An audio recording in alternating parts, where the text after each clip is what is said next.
Hello and welcome to my meander for this week.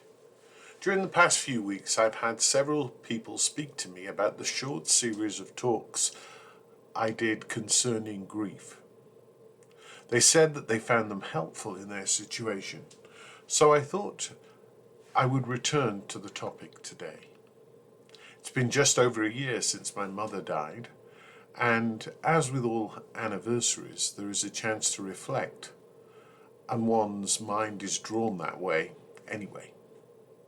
As I've taken time, I've realised that the busyness of the last year has meant that I've had short periods when I've been able to grieve, but no really long periods to do what is fully necessary.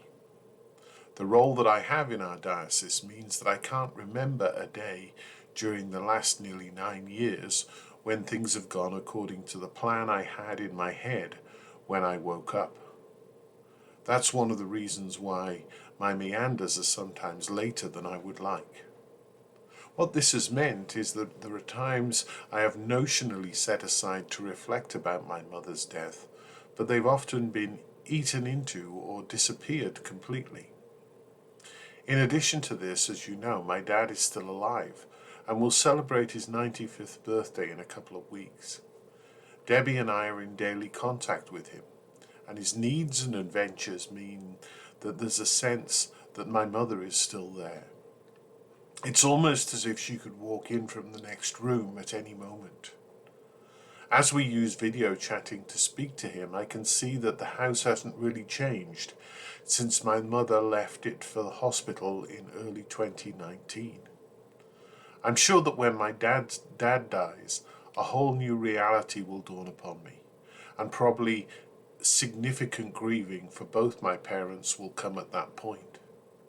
This week, though, as I thought about my mother, a definite grieving has come to me. The thought that my dad will not live forever means the loss of many things I hold dear.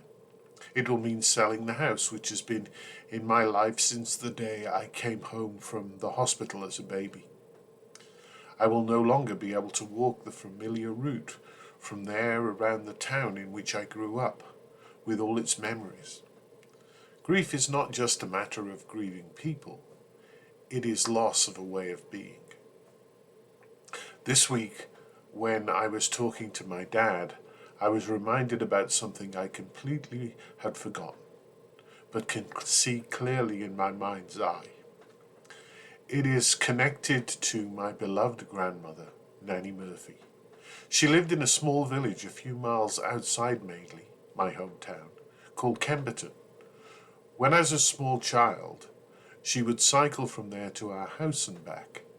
In those days, you could see halfway to Kemberton from our house. She would get to the top of Cripples Hill, nearly 2 miles away, turn and wave.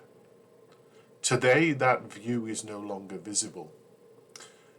Before I reached the age of 10, houses were built in the way, and later a highway cut across the landscape. Even now, more than 50 years since she died, I miss my Nanny Murphy. I was never able to grieve her properly, and that's the reason why I struggle with grief. It's much easier to lock it away and cover it with busyness. But grief is like a chain where all griefs are connected. To just lock them away is not healthy and is not God's way. Thank you once again for being here. I trust that you'll have a good week.